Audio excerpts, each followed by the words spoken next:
வணக்கம் அன்பு நண்பர்களே, நான் உங்கள் துரைசிங்கம் பேசுகின்றேன். 38 மலர் மருந்துகள், அதாவது 37 மலர் மருந்துகள், ஒரு ராக் வாட்டர் சேர்த்து 38 மலர் மருந்துகள் முடிந்து விட்டது. 39ன்னு சொல்லி நம்ம கணக்குல சொல்லிக்கிறோம். ஏன்னு கேட்டீங்கன்னா நம்பருக்காக வேண்டி. அதுக்கு பேர் நெருக்கடி நிவாரணி, ரெஸ்கியூ ரெமடி அப்படின்னு சொல்லுவோம். இந்த மருந்து நட்சத்திர மருந்து. நட்சத்திரம்னா 2 நட்சத்திரம் 3 நட்சத்திரம் கூட வச்சுக்கலாம். அந்த அளவுக்கு ஒரு அற்புதமான மருந்து. இதை நீங்க பாத்தீங்கன்னா, நான் எப்பவுமே என்னுடைய பையில ஒரு சின்ன 15 ml பாட்டில் எப்பவுமே பையில வச்சிருப்பேன் நான். ஏன்னா இது எல்லா வகையிலும் பயன்படுத்தக்கூடிய ஒரு விஷயம்.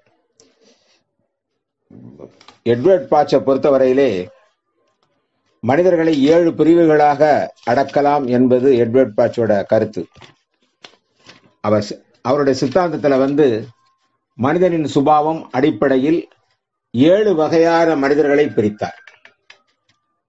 அந்த 7 வகையான மனிதர்களுடைய குணாதிசயங்களை வைத்து தான் இந்த ரெஸ்கியூ ரெமடிங்கிற இந்த மருந்தை அவர் வச்சிருந்தார். இதுல இந்த 7 வகை என்ன 7 வகையா பிரிச்சார் அப்படின்னு நம்ம பார்த்தோம்னு கேட்டீங்கன்னா, முதல் வகை பயந்த சுபாவம் உள்ளவர்கள். 2வது வகை சஞ்சலப்படுபவர்கள். 3வது வகை தனிமை உணர்வு மிக்கவர்கள். 4வது நபர்கள் எப்போதும் நிராசையுடன் இருப்பவர்கள். 5வது நபர்கள் எப்போதும் கனவுலகில் மிதப்பவர்கள்.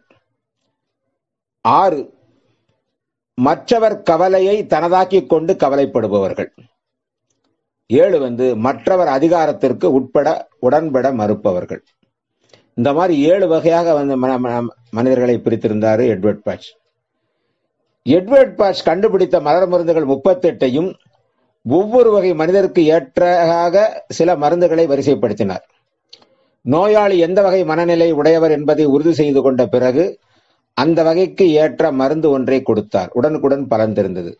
சில நோயாளிகளுக்கு ஒன்றுக்கு மேற்பட்ட மனநிலை பிரதிபலிக்கும் போது அந்த வகையில் இருந்து மருந்துகள் தேர்ந்தெடுத்து கொடுத்தால் நோய் குணமாகும் என்பதை டாக்டர் எட்வர்ட் பாட்ச் அனுபவத்தில் உணர்ந்தார். இதன் விளைவாக 5 வகை மருந்துகளை கலந்து தயாரித்த மருந்து ஒன்றை எல்லா அவசர நிலைகளிலும் நிவாரணம் அளிப்பதை அறிந்தார். இதற்கு நெருக்கடி நிவாரணி, அதாவது ரெஸ்கியூ ரெமடி என பெயர் சூட்டினார். இந்த 5 மலர் மருந்துகளும் என்னன்னு கேட்டீங்கன்னா, 1 மயக்க நிலையிலிருந்து மீட்கும் கிளைமேட்டிஸ், மன அதிர்ச்சியிலிருந்து மீட்கும் ஸ்டார் ஆஃப் பெத்லஹேம், செயல் மீது கட்டுப்பாடு இழக்கும் நிலையிலிருந்து மீட்கும் செர்ரி பிளம், சகிப்புத்தன்மையை போக்கும் இம்பேஷன்ஸ், பீதி திகிலிருந்து மீட்கும் ராக் ரோஸ். இந்த 5 மருந்துகளும் திரவ ரூபத்தில் உங்களிடம் இருந்தால் சம அளவில் கலந்து வைத்துக் கொள்ளலாம். இந்த மருந்துகள்லாம் ஹோமியோபதி மருந்து கடைகளில் கிடைக்கும். தனித்தனியா வாங்கி ஒன்னா சேர்த்துக்கலாம். சில நேரம் பாத்தீங்கன்னா இந்த 5 மருந்தும் கலந்து அவர்கள் RR என்ற பெயரிலே விற்பார்கள். இந்த மருந்து பாத்தீங்கன்னா அதிர்ச்சி, மயக்கம், வலிப்பு, ஹிஸ்டீரியா போன்ற நிலைகளில் சிறிய விபத்துகளில் ஏற்படும் பீதி, திகில், மனப்பதட்ட, மயக்கத்தை தீர்க்கும். இந்த மருந்து நீங்க எப்பவுமே ஒரு 15 ml சின்ன பாட்டில்ல நீங்க எப்பவுமே உங்க கூட வச்சிருந்தீங்கன்னா உங்களுக்கு பல வகையில் உதவும்.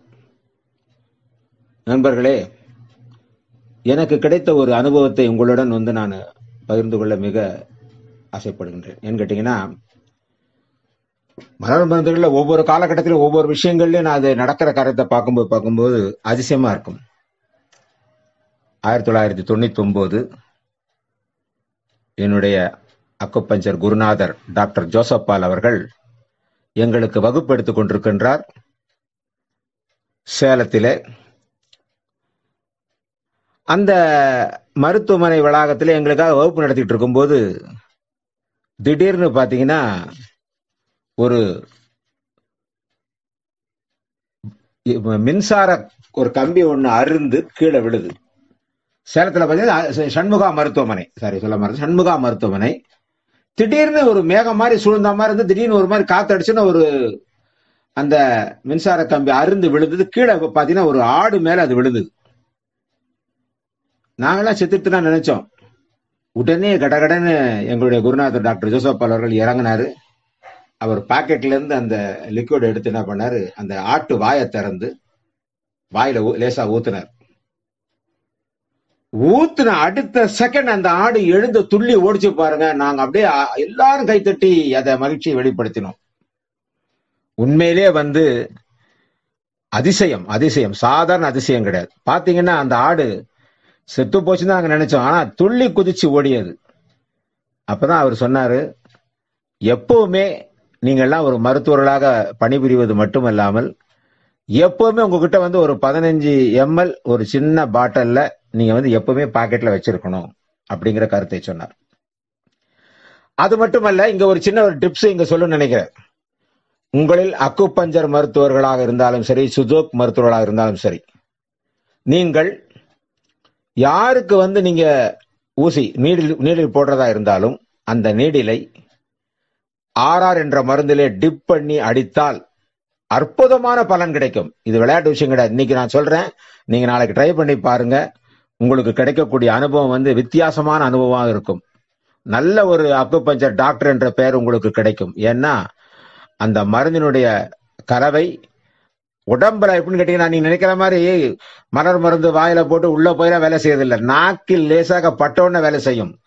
தோல் மேல் பட்டாலே தோல் இருக்கக்கூடிய அந்த மயிர்காம்புகளே உள்ள போய் வேலை ரத்தத்துல இறங்கி வேலை செய்ய ஆரம்பிச்சிடும்.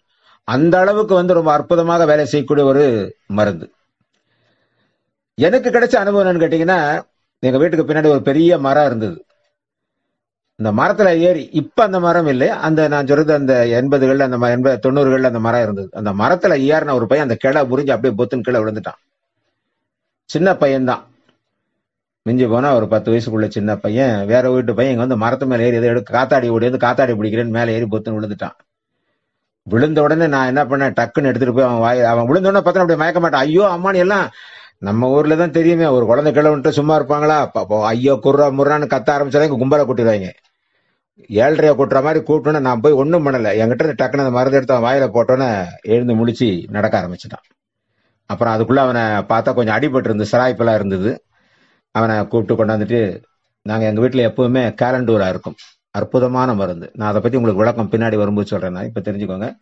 கேலண்டூலால நல்லா அந்த அடிபட்ட காயங்கள் எல்லாம் அப்படியே பஞ்சில தொடச்சிட்டு லேசா ஒட்டி விட்டு அனுப்பிட்டேன். சாயந்தரம் வரும்போது அந்த பையனுக்கு ஒரு இதுவும் இல்லை, வழக்கம் போல நல்லபடியாக இருந்தார். அவங்க அம்மா மட்டும் இல்ல, அங்க இருந்த கூட்டம் எல்லாமே அதிசயப்பட்டது. அந்த பையன் விழுந்துட்டான், நாங்க நினைச்சோம் அவ்வளவுதான் அப்படின்னு நினைச்சோம். ரொம்ப அற்புதமாக காப்பாற்றிங்களே ஐயான்னு சொல்லும்போது தான் இது வந்து ஒரு மலர் மருந்து தான், இது வந்து ரொம்ப அற்புதமா வேலை செய்யுதுங்கிற விஷயத்த வந்து எங்களுக்கு வெளிப்படுத்தணும். அக்கம் பக்கம் உள்ளவங்க எல்லாருமே அந்த மருந்துகளை கேட்க ஆரம்பித்து விட்டார்கள். நன்றி நேயர்களே, நன்றி மாணவர்களே, நன்றி நேயர்களே. மிக்க